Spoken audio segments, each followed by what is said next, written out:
Hello everyone, कैसे हैं आप लोग। उम्मीद करता हूं अच्छे होंगे। एंड सबसे इम्पॉर्टेंट पार्ट कि आपकी तैयारी कैसी चल रही है। जैसा कि पीछे मैंने एक वीडियो में बोला भी था हमारे मेंटोरशिप प्रोग्राम के लिए, तो वो जो मेंटोरशिप प्रोग्राम का जो गूगल फॉर्म है, वो कई बच्चों का मैसेज आ रहा है व्हाट्सएप पे कि वो फॉर्म उनको नहीं मिल रहा है।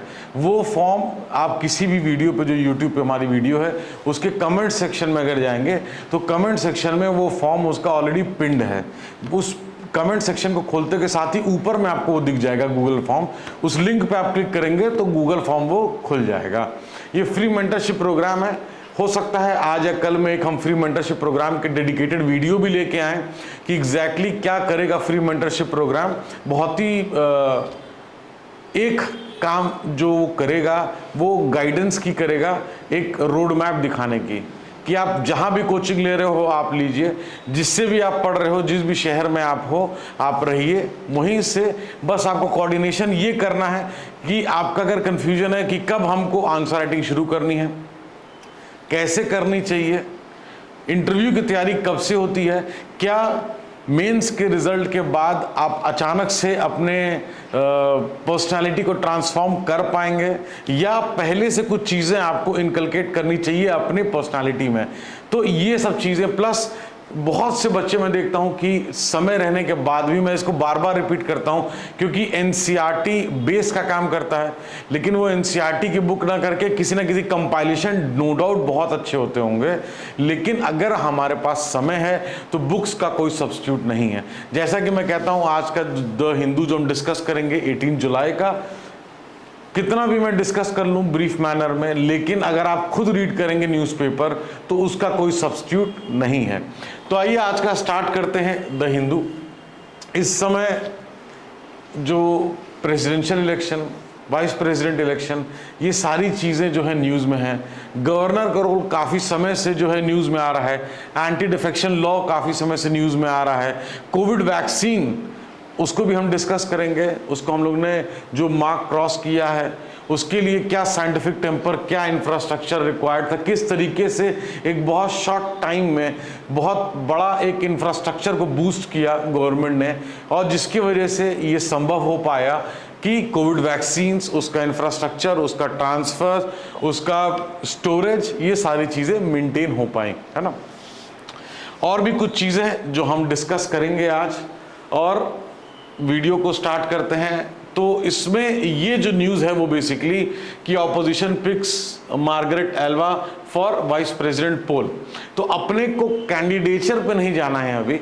जब इलेक्शंस हो जाएंगे जो जीतेगा उसका कैंडिडेट आप अपडेट कर सकते हैं कि ये वाइस प्रेसिडेंट इलेक्ट है। लेकिन यहाँ पे हमको क्या देखना है, वाइस प्रेसिडेंट के इलेक्शन को देखना है ना। वाइस प्रेसिडेंट के इलेक्शन को देखना है, वाइस प्रेसिडेंट की पोस्ट को देखना है, वाइस प्रेसिडेंट के इलेक्शन में कौन कौन वोट करता है, वाइस प्रेसिडेंट के इलेक्शन में क्या स्टेट असेंबली का कोई रोल है या नहीं है, ये चीज़ें जो है हम देखेंगे। और एक चीज़ और दिलचस्प है कि जो वाइस प्रेसिडेंट का टेन्योर है वो 5 इयर्स का ही होता है। उसका टेन्योर राज्यसभा जैसा नहीं होता है, उसका टेन्योर 5 इयर्स ही होता है। ये चीज़ें हमको पता होनी चाहिए।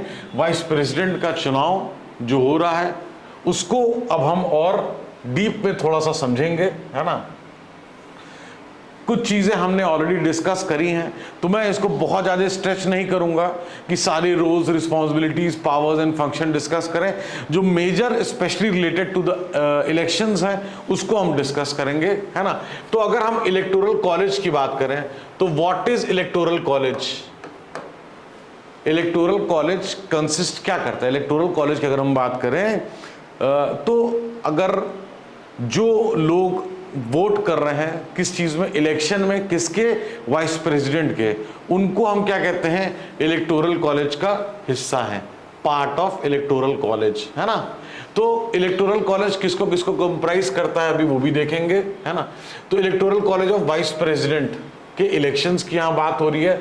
तो who all vote in vice president का इलेक्शन, तो इलेक्टेड इनडायरेक्टली इनको इलेक्ट किया जाता है ना।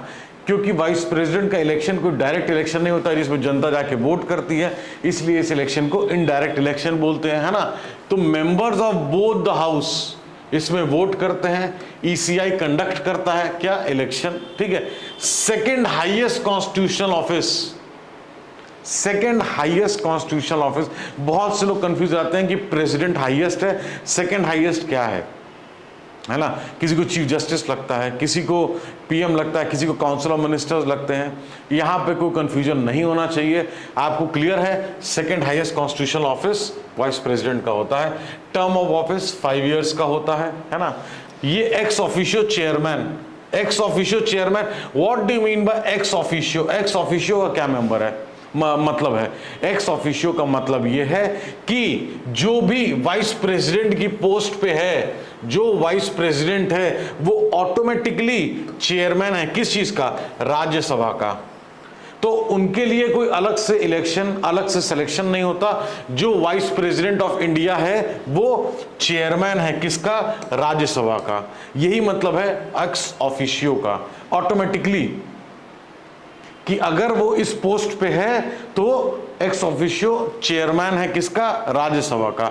फिर एक चीज ये भी, मैं इसलिए इसको अलग से मेंशन कर दिया है स्टेट वाला, क्योंकि लोग कंफ्यूज होते हैं। बिकॉज प्रेसिडेंट इलेक्शन में, क्योंकि आज के दिन में प्रेसिडेंट का है, प्रेसिडेंट का भी हम देखेंगे, अभी हम वाइस प्रेसिडेंट का देख रहे हैं, इसके बाद हम प्रेसिडेंट का भी देखेंगे। तो क्या कोई रोल होता है स्टेट का वाइस प्रेसिडेंट के चुनाव में? क्या स्टेट असेंबली का रोल है? तो द आंसर इज नो, है ना। स्टेट लेजिस्लेटिव असेंबली का सिलेक्शन ऑफ वाइस प्रेसिडेंट में कोई रोल नहीं है। बिकॉज ये जो इलेक्शन होता है ना, ये जो इलेक्शन होता है इसमें बोथ द हाउसेस जो है, राज्यसभा लोकसभा, वो वोट करते हैं। इसमें स्टेट लेजिस्लेटिव असेंबली का कोई रोल इलेक्शन में नहीं होता है, ये हमको क्लियर होना चाहिए। Second highest constitutional office clear होना चाहिए, 5 साल के लिए होते हैं। एक्स ऑफिशियो चेयरमैन का क्या मतलब होता है वो हमने देखा, ईसीआई कंडक्ट करती है वो हमने देखा, इलेक्टेड इनडायरेक्टली होते हैं ये हमने देखा। ये चीजें हमको पता होनी चाहिए। देखिए बहुत सी चीजें हैं जो हम याद करते हैं, लेकिन जब एग्जाम में हम जाते हैं तो उसको हमको याद नहीं आता है। रिवीजन मैं ऑलमोस्ट हर वीडियो में बोलता हूँ, revision and practice is the key. अगर आप किसी भी टॉपर्स को या सिलेक्टेड कैंडिडेट को देखते हैं तो उनका यही होता है कि लिमिटेड सोर्स को रख के number of revision, number of कहते हैं ना उसमें, और डीप इनटू डाइव करना है कि कहीं से भी कोई चीज, अगर इसको आपको ट्राई करना है तो आप एक बुक रीड करिए, ओके समझ में आया, फिर अगले दिन फिर से उस बुक को रीड करिए, जितने भी दिन लगे, फिर तीसरी बार रीड करेंगे तो आपको ये लगेगा हर रीड में यू आर डिस्कवरिंग समथिंग और दी अदर। ये चीज तभी है जब हम किसी चीज को बार बार पढ़ते हैं तो हमारा फोकस, हमारा रिवीजन, हमारी स्ट्रैटेजी यूपीएससी की जर्नी और सॉलिड एंड और राइट डायरेक्शन की तरफ मूव करती है। अगर आपको ये चीज, मेरा सजेशन है, कोई मैंडेटरी नहीं है कि आपको ये फॉलो ही करना है और इससे सिलेक्शन हो ही जाएगा। ये एक मेरा सजेशन है कि एटलीस्ट हम वो चीज़ें ट्राई करें जिससे हमारे चांसेस, जिससे हमारी प्रिपरेशन और बेटर हो सके। तो मूविंग फॉरवर्ड, ये हमने देखा वाइस प्रेसिडेंट का, अब हम देखेंगे प्रेसिडेंशियल इलेक्शन, है ना। तो प्रेसिडेंशियल इलेक्शन सबसे पहले यहाँ बात आती है, देखिए यहाँ पे आदमी तुरंत आ जाते हैं कि कौन यूपीए से है, कौन एनडीए से है। तो हमको उन सब चीज़ों में एकदम अभी नहीं जाना है, कौन किसका कैंडिडेट है हमको उसमें नहीं जाना है। हमारे लिए क्या ज़रूरी है, प्रेसिडेंशियल इलेक्शन। तो प्रेसिडेंशियल इलेक्शन आज जो टुडे के लिए दिया हुआ है, आज वोटिंग होगी, है ना। तो वोटिंग होगी, कौन कौन वोट करेगा, कौन कौन वोट करेगा, एक ये बहुत इंपॉर्टेंट पार्ट है। उसके बाद 5 साल का टेन्योर होता है प्रेसिडेंट का भी, है ना। और सबसे बड़ी चीज़ जो सबसे इंपॉर्टेंट पार्ट है कि यहाँ पे स्टेट लेजिस्लेटिव असेंबली का रोल है कि नहीं है, वो भी हम आगे देखेंगे। और लोकसभा राज्यसभा का कैसे रोल है वो भी हम देखेंगे। और ये चीज़ें सीधे सीधे जो ये भी प्रेसिडेंट्स का जो इलेक्शन है ये भी इनडायरेक्टली होता है ना। ये इनडायरेक्ट इलेक्शन है, इनडायरेक्टली जो है इलेक्ट किया जाता है प्रेसिडेंट को, क्योंकि जब जनता डायरेक्टली वोट नहीं कर रही है इसलिए उसको इनडायरेक्ट इलेक्शन बोलते हैं। यहाँ पे both the houses, electoral college की अगर बात करें तो इलेक्टोरल कॉलेज क्या होता है हमने पहले देख लिया। तो अगर प्रेसिडेंट, अभी इससे पहले हमने वाइस प्रेसिडेंट समझा था, अगर हम प्रेसिडेंट की बात करें, है ना, तो इसमें both the houses plus state legislative assembly, है ना, ये both the house plus state legislative assembly is equal to EC. EC क्या है? Electoral college of president. ये लोग प्रेसिडेंट के चुनाव में वोट करते हैं, लेजिस्लेटिव काउंसिल वोट नहीं करती है ना। तो ये चीज आपको पता होना चाहिए। नॉमिनेटेड मेंबर्स नहीं वोट करते हैं, नॉमिनेटेड मेंबर्स नहीं वोट करते हैं, इलेक्टेड मेंबर्स ही वोट करते हैं, नॉमिनेटेड मेंबर्स नहीं वोट करते हैं। ये आपको कंफ्यूजन क्रिएट करता है, इसमें कोई कंफ्यूजन नहीं होना चाहिए, इसीलिए स्पेशली मैंने लिख दिया। स्टेट लेजिस्लेटिव असेंबली का रोल है यहाँ पे, they have their role, because state legislative assembly जो एमएलए होते हैं वो वोट करते हैं, और जो भी स्टेट्स के एमएलए हैं वो वोट करते हैं। यूनियन टेरिटरीज जिसकी असेंबलीज हैं, जिनके पास अपने एमएलए हैं, जिनके यहाँ अपनी अपनी असेंबलीज हैं, वो वोट करेंगी, इसमें कोई कंफ्यूजन नहीं होना चाहिए। तो both the houses, state legislative assembly हमने लिख दिया। अब वो चाहे स्टेट की हो plus UT, union territory, both की जो असेंबलीज होती हैं, दोनों असेंबलीज वोट करेंगी यहाँ पे, चाहे स्टेट की असेंबली हो चाहे यूनियन टेरिटरी की। सिर्फ legislative assembly, don't confuse it with legislative council. Legislative assembly जो है, इनका रोल होता है ये डायरेक्टली आके वोट करते हैं, है ना। Head of the country, head of the country कौन है? President. Head of the government कौन है? प्राइम मिनिस्टर, है ना। तो ये चीजें क्लियर होनी चाहिए कि president head of the country है, prime minister head of the government है ना। और कई बार जो हमने डिस्कस किया है, पावर्स हैं, फंक्शंस हैं, कौन कौन से आर्टिकल्स में क्या क्या पावर्स हैं, यहाँ पे हम डीप इनटू नहीं जा रहे हैं। यहाँ पे हमको ये समझना है बेसिकली कि जो प्रेसिडेंट का इलेक्शन का प्रोसीजर है, प्रोसीजर क्या है? इनडायरेक्टली वोट होता है, जो बैलेट सिस्टम से वोट दिया जाता है, और उसमें कौन कौन वोट करता है वो हमने देखा। हेड ऑफ द कंट्री कौन होता है? President. Head of the government कौन होता है? Prime minister. एक ब्रीफ मैनर में हमने समझा है कि इलेक्टोरल कॉलेज क्या होता है, किस तरीके से कॉन्स्टिट्यूशनल हेड होता है कंट्री का, कौन? प्रेसिडेंट। ये चीज़ें हमको पता होनी चाहिए, ये बेसिक्स है हमारे पॉलिटी का। और कभी कभी क्या होता है कि हम उन टॉपिक्स को या तो लाइटर वर्जन में ले लेते हैं या कंफ्यूज हो जाते हैं एग्ज़ाम के आने से पहले। हमको जो आप पढ़ें आज, उस टाइम की वैल्यू को देखते हुए आपको ये समझना है कि कल के डेट में जब आपको सवाल आए, क्वेश्चन सामने आए, चाहे आप टेस्ट सीरीज सॉल्व कर रहे हो या एग्जामिनेशन में, तो आप अच्छे से उसको रिकॉल कर पाओ। That is very very essential, है ना। ये एक बहुत जैसे, अच्छा एक चीज़, जो हमारा जो भी आर्टिकल्स एंड न्यूज़ हम डिस्कस कर रहे हैं वो कम्प्लीटली द हिंदू से लिया गया है ना, कम्प्लीटली द हिंदू से वो चीज़ ली गई है ना। अब कोविड वैक्सीन की, जैसे हमने वीडियो के स्टार्टिंग में बोला, कोविड-19 वैक्सीन का, है ना, 200 करोड़ मार्क जो है यहाँ पे क्रॉस हो गया है। तो 200 करोड़ मार्क जो है यहाँ क्रॉस हुआ है। ये खबर आपको क्या दिखाता है? एक हमारा इंफ्रास्ट्रक्चर किसका? हेल्थ रिलेटेड इंफ्रास्ट्रक्चर, ठीक है। फिर सेकेंड चीज आपका साइंस एंड टेक डेवलपमेंट का जो पार्ट होता है वो यहाँ पे रिफ्लेक्ट करता है ना। प्लस यहाँ पे बहुत सी कंट्रीज में आया था कि people are not ready to take the vaccine, तो वो रेजिस्टेंस भी कहीं ना कहीं दिखता है कि रेजिस्टेंस नहीं था, एक्सेप्टेबिलिटी, है ना, एक्सेप्टेबिलिटी यहाँ पे जो है रिफ्लेक्ट होती है लोगों की टुवर्ड्स द वैक्सीन, है ना।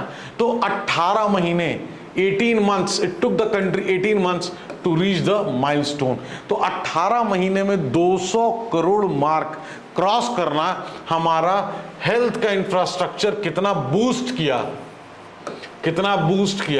आप देखिए ऑक्सीजन की बात हुई थी, ऑक्सीजन की दिक्कत की वजह से ऑक्सीजन को मैनेज इतने अच्छे ढंग से किया गया, लेकिन उसके बाद जब सारी चीज़ें नॉर्मलाइज की तरफ चलती रहीं तो उसका इंफ्रास्ट्रक्चर पे कितना काम हुआ, चाहे वो स्टेट गवर्नमेंट हो, चाहे सेंट्रल गवर्नमेंट हो या प्राइवेट हॉस्पिटल्स हो, मैक्सिमम लोगों ने चीज़ों को बहुत अच्छे तरीके से डेवलप कर दिया। ये चीज़ें दिखाती हैं हमारा क्या, हेल्थ का इंफ्रास्ट्रक्चर किस तरीके से किसी भी वजह से लेकिन वो इम्प्रूव किया। मेडिकल कॉलेजेस आप देख लीजिए, अगर आप यूपी में बात करिए तो आज के डेट में ऑलमोस्ट हर एक डिस्ट्रिक्ट में जो है जो चीज़ें जो माइलस्टोन अचीव करना था कि हर एक डिस्ट्रिक्ट में एक मेडिकल कॉलेज हो, उसके अचीवमेंट के ऑलमोस्ट नियर है। तो कहीं ना कहीं जो हमारा इंफ्रास्ट्रक्चर है वो बहुत इंपॉर्टेंट पार्ट प्ले करता है, बिकॉज हेल्थ डायरेक्टली रिलेटेड है हमारे इकोनॉमिक ग्रोथ से। अगर अच्छी हेल्थ होगी तो जो ह्यूमन कैपिटल है, जो आम जनता है, लेबर फोर्स है, जो वर्किंग पीपल हैं, वो अपना इनपुट पूरा दे सकते हैं जहां भी वो काम करते हैं। अगर वो इनपुट अच्छा देंगे तो आउटपुट अच्छा आएगा, जब आउटपुट अच्छा आएगा तो उसकी जो वैल्यू अर्न करेंगे, मार्केट में जो मनी सर्कुलेशन होगा, मार्केट में मनी सर्कुलेशन अच्छा होगा, पैसे अच्छे लोग कमाएंगे तो एजुकेशन भी उनका स्तर बढ़ेगा। तो जब एजुकेशन का स्तर बढ़ेगा तो जॉब का जो अपॉर्चुनिटी है, जो जॉब क्रिएटर्स भी बहुत लोग बनेंगे, जो आत्मनिर्भर भारत है उसको और बूस्ट मिलेगा, जो स्टार्टअप इंडिया है उसको और बूस्ट मिलेगा।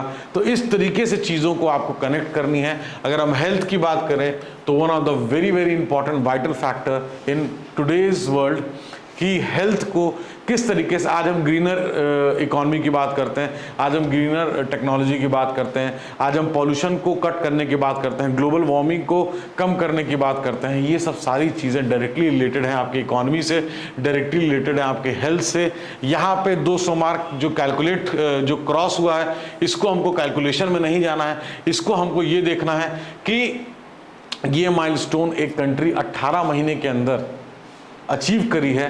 तो ये बहुत बड़ा एक कहते हैं कि बहुत बड़ा डेवलपमेंट एक है, बहुत बड़ा इनिशिएटिव रहा है गवर्नमेंट का, और उसी का एक परिणाम है, उसी का एक रिजल्ट है जो इसको अचीव कर पाए हैं। साइंस एंड टेक डेवलपमेंट की भी बात करें तो उसमें गवर्नमेंट का बहुत ज़्यादा साइंटिफिक टेम्परामेंट के साथ फोकस है कि चीज़ों, चाहे वैक्सीन के प्रायर डेवलपमेंट के भी पहले आप देख लीजिए तो कहीं ना कहीं डेवलपमेंट के प्रति गवर्नमेंट कितना ज़्यादा जोर दे रही थी कि किस तरीके से कंपनीज धीरे धीरे आई एंड उन्होंने चीज़ों को डेवलप करा। वो अपने में एक बहुत बड़ा अचीवमेंट है हमारी कंट्री के लिए। ये चीज़ें हमको पता होनी चाहिए कि किस तरीके से अगर हम ये कोविड-19 वैक्सीन जो 200 करोड़ मार्क जो क्रॉस करा है, इसको as a health infrastructure, as a science and tech development के एग्जाम्पल में भी हम ले सकते हैं अपने मेंस के आंसर में। Now will talk about the Asian games, है ना।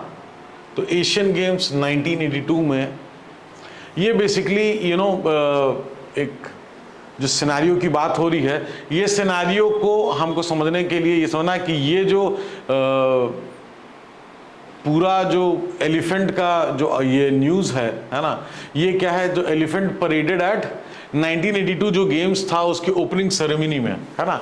तो उन एलिफेंट्स को केरला से, जो यहाँ पे न्यूज़ में दिया है कि केरला से उनको जो है दिल्ली ट्रांसपोर्ट किया गया था, किस किस तरीके से ट्रांसपोर्ट किया गया था, है ना।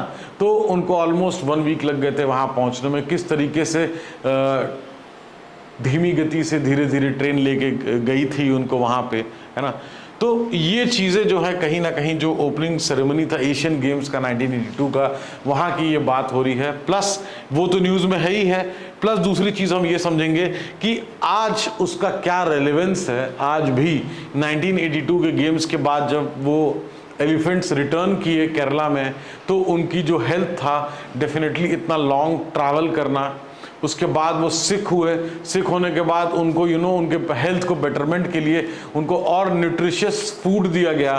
तो वो रिचुअल आज भी कैरी हो रहा है। उस चीज़ को हम देखते हैं, है ना, कि किस तरीके से जो है आज भी वो इम्पोर्टेंस जो है कैरी करता है। उस चीज़ को हम समझेंगे और इसको हम इस न्यूज़ से हमको क्या समझना है। एक तो एलिफेंट कॉरिडोर्स हमारे लिए इम्पॉर्टेंट है।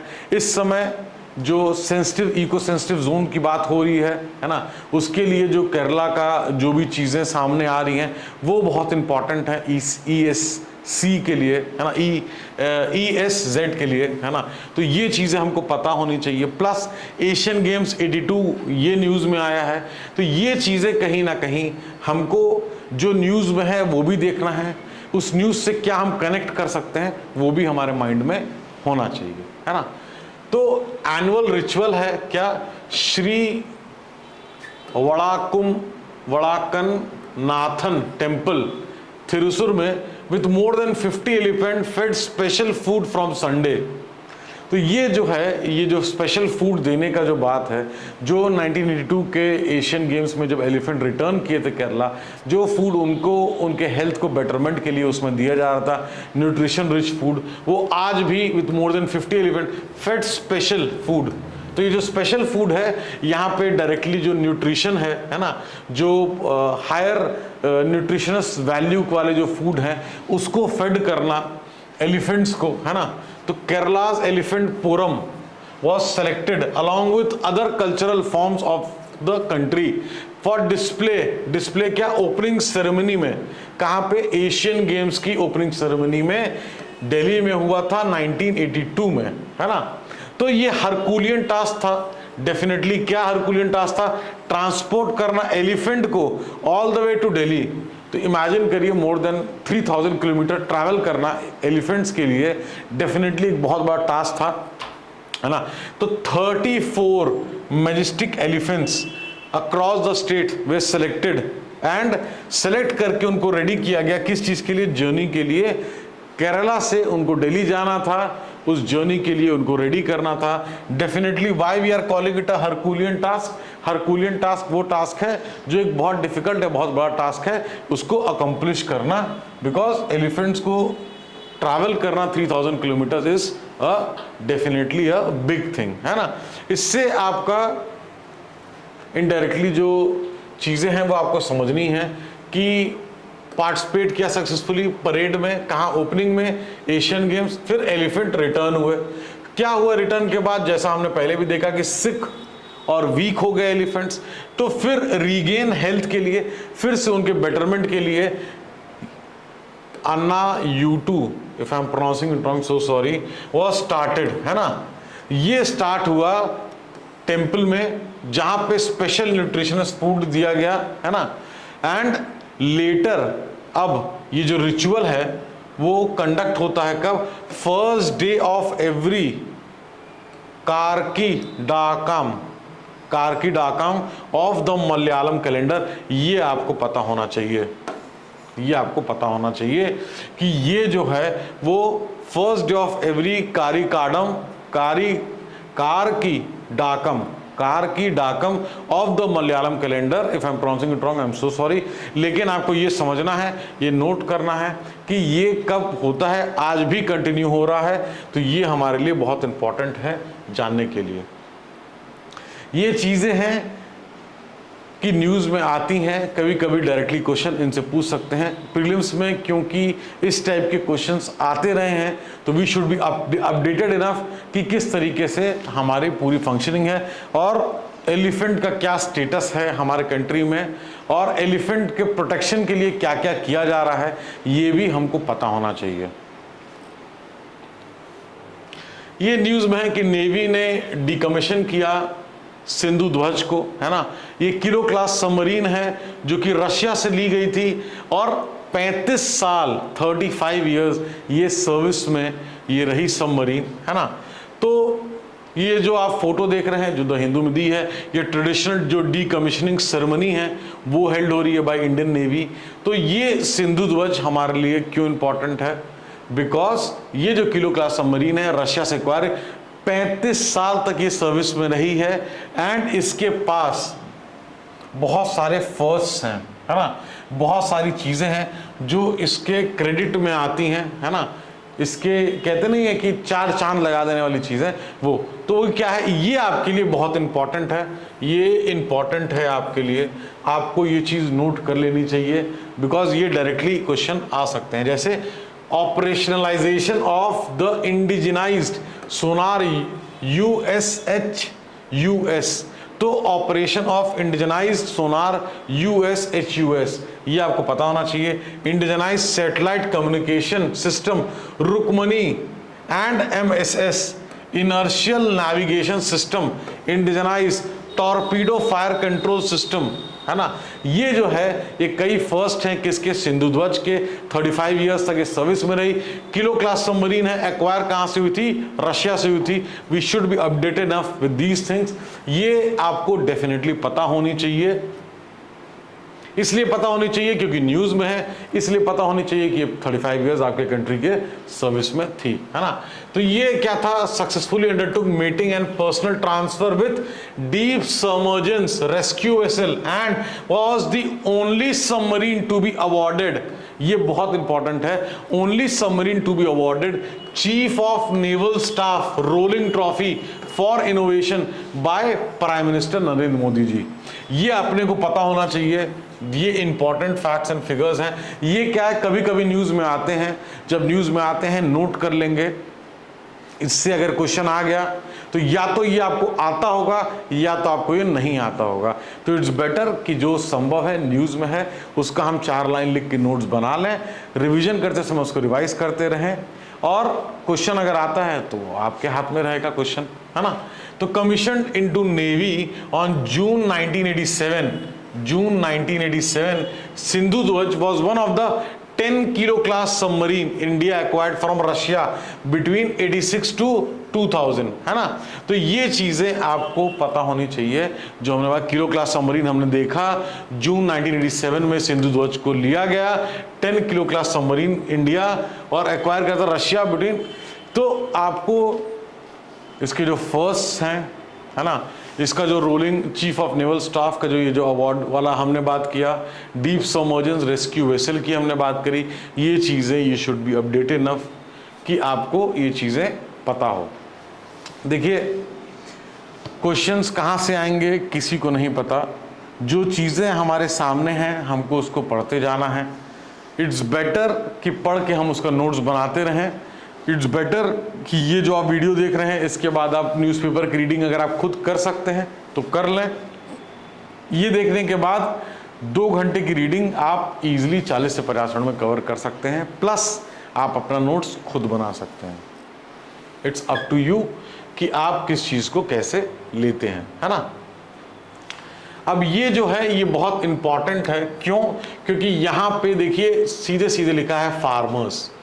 तो अगर हम फार्मर की बात करते हैं तो हमारा चाहे इकोनॉमिक टर्म्स में हम बात करें, है ना, चाहे हम फूड सिक्योरिटी की बात करें, चाहे हम लॉजिस्टिक्स की बात करें, है ना, चाहे हम मैल न्यूट्रिशन की बात करें, चाहे हम हेल्थ की बात करें, ये सारी चीज़ें हमारे फार्मर्स और फार्म से डायरेक्टली कनेक्टेड है, डायरेक्टली कनेक्टेड है ना, ये डायरेक्टली कनेक्टेड है। क्योंकि अगर फूड है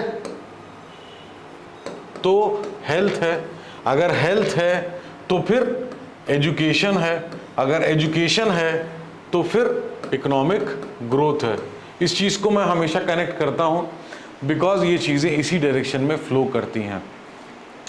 यहाँ पे फार्मर के लोन वेवर्स की बात हो रही है कि जिस हिसाब से जो एलिजिबल फार्मर्स हैं जिन्होंने लोन वेवर रिसीव किया है, तेलंगाना, मध्य प्रदेश, झारखंड, पंजाब, ये सबसे वर्स्ट है किस चीज़ में, लोन वेवर स्कीम जो उन्होंने इम्प्लीमेंटेशन की बात करी थी उसकी इम्प्लीमेंटेशन में देखा जाए तो यहाँ परसेंटेज भी दिया गया है कि percent of eligible farmers who received loan waiver. तो तेलंगाना अगर बात करें तो वर्स्ट है 5%, उसके बाद Madhya Pradesh 12, Jharkhand 13 and so on and so fourth. तो ये चीज़ें कहीं ना कहीं एक ये रिफ्लेक्शन आती है, यहाँ पे भी दिया है कि क्या ये सिर्फ पॉलिटिकल एजेंडा था ड्यूरिंग द इलेक्शन या इसकी इम्प्लीमेंटेशन क्यों नहीं हो रहा है, क्यों फार्मर्स को जो लोन वेवर स्कीम जो एलिजिबल फार्मर्स हैं उनका परसेंटेज अगर टॉप 3 की बात करें तो तेलंगाना वर्स्ट, फिर second worst Madhya Pradesh, third worst is Jharkhand. तो ये हमको इम्प्लीमेंटेशन की प्रॉब्लम कहाँ आ रही है, प्लस फार्मर हमारे लिए क्यों ज़रूरी हैं उसको हमने देखा। ये जो पूरा डायरेक्टली जो इकोनॉमी का हमारा फ्लो है, फार्मर से चाहे इकोनॉमिक्स की बात करें, फूड सिक्योरिटी डायरेक्टली, लॉजिस्टिक्स की बात करें, ट्रांसपोर्ट की बात करें, हेल्थ की बात करें, इकोनॉमिक ग्रोथ की बात करें, हर चीज़ में फार्मर एक कहते हैं ना कि हमारे जो पूरे कंट्री का जो फूड सिक्योरिटी है, सेल्फ सफिशिएंसी है हमारा, वो सारी चीज़ें हमारे फार्म से कनेक्टेड हैं। और 50% ऑफ द फार्मर जो है बेनिफिट हुए लोन वेवर्स से। ये जो स्टेट बैंक ऑफ इंडिया की जो स्टडी है, इसको हमको पता होना चाहिए, इसके जो फैक्ट्स एंड फिगर्स हैं कि कौन कौन से स्टेट्स हैं। जैसे हमने बात करा तेलंगाना के लिए, मध्य प्रदेश एंड झारखंड, है ना, तो इनका सबसे लीस्ट इम्प्लीमेंटेशन था किस चीज़ में, एलिजिबल फार्मर जो कि लोन वेवर। तो इसका एक तो सबसे बड़ी बात है, तो लोन वेवर अच्छा है कि बुरा है मैं उसमें नहीं जाऊंगा, वो इंडिविजुअल के ऊपर है। लेकिन जो ये लोन वेवर है, यहाँ पे एक ये भी बात कही गई है इस रिपोर्ट में कि क्या हमको लोन वेवर के उसके अंदर घुसना चाहिए या उसी पैसे को एग्रीकल्चर के इंफ्रास्ट्रक्चर को बूस्ट करें कि लोन लेने की जो आवश्यकता है और ट्रैप के अंदर लोन जो विशियस सर्कल जो ट्रैप है उसके अंदर फंसने की आवश्यकता किसान को, फार्मर को कम से कम पड़े। अगर इंफ्रा रहेगा तो जो मानसून के ऊपर जितनी डिपेंडेंट है, जो हमारी इरिगेशन का जो परसेंटेज है, जो हमारा रेन फेड एरिया है, उसके ऊपर हम हाईली डिपेंडेंट हैं। 50% ऑफ द लैंड अगर रेन पे डिपेंडेंट है, मानसून पे डिपेंडेंट है, तो क्या अगर हम अपने इरिगेशन फैसिलिटी को, क्या हम अपने जो मोर क्रॉप पर ड्रॉप वाला जो स्कीम है, किस तरीके से और बेटर कर सकते हैं, किस तरीके से इरिगेशन, किस तरीके से एग्रीकल्चर इंफ्रास्ट्रक्चर, मार्केट को और डेवलप कर सकते हैं एग्रीकल्चर का, कौन कौन से प्रोडक्ट को हम एक्सपोर्ट के लिए और बढ़ावा दे सकते हैं, प्लस जो हाई वैल्यू क्रॉप्स हैं उसको किस तरीके से हम इनकलकेट कर सकते हैं, मिलेट्स हैं तो उसकी जो अपने बेनिफिट्स हैं किस तरीके से उसका और प्रोडक्शन कर सकते हैं, प्लस साथ में ट्रेडिशनल फार्मिंग के साथ साथ हॉर्टिकल्चर है, पिसीकल्चर है, ये चीज़ों को किस तरीके से हम बढ़ावा दे सकते हैं। इस पे हमको इस आर्टिकल को पढ़ने के बाद सोचना है, क्योंकि हमारा फार्मर को जितने जल्दी हो सके उसको भी सेल्फ डिपेंडेंट बनना होगा, क्योंकि वो जब सेल्फ डिपेंडेंट होगा तो उसका जो आउटपुट है वो डेफिनेटली इंक्रीज होगा, उसके जो परिवार का जो स्टेटस है वो डेफिनेटली इंक्रीज होगा, हमारे कंट्री में जो आउटपुट और ग्रोथ मिल रहा है उसमें बहुत बड़ा इंक्रीज मिलेगा, प्लस वो पूरा सेक्टर, पूरा एग्रीकल्चर सेक्टर हमारा बूस्ट करेगा, हमारी मेजॉरिटी पॉपुलेशन जो एग्रीकल्चर में है उनकी इनकम बढ़ेगी। तो डेफिनेटली हम जो डबलिंग ऑफ फार्मर इनकम की बात करते हैं उससे भी इसको आपको कनेक्ट करना है। तो ये चीज़ें लोन वेवर तक ही सीमित नहीं है, इसको आपको इंफ्रा से, मोर क्रॉप पर ड्रॉप से, लोन वेवर स्कीम से और इसके इम्पैक्ट से, सब चीज़ से कनेक्ट करके समझना है। और मैंने जो भी चीज़ें बताई हैं, अगर आपको इसमें कुछ समझ में आती है और लगता है कि आपके लिए यूज़फुल है तो आप नोट्स इसका बना सकते हैं। नोट्स नहीं बनाएंगे तो 6 महीने के बाद हो सकता है कुछ चीज़ें आपको याद रहे, कुछ चीज़ ना याद रहे। तो मेरे तरफ से रिक्वेस्ट है कि अगर हो सके तो नोट्स बनाइए, प्रैक्टिस करिए, रीड करिए। एनसीईआरटी के कंपाइलेशन से अच्छा है एटलीस्ट पहले 1 से 2 बार बुक जरूर पढ़ें, और अगर आपके पास टाइम नहीं है तो वो आपके ऊपर है। देखिए, इस वीडियो में जो भी मैं कहता हूँ वो मेरे तरफ से एक सजेशन रहता है, फॉलो करना ना करना आपके लिए क्या बेस्ट सूटेड है वो आप अच्छे से समझेंगे। Thank you so much watching the video.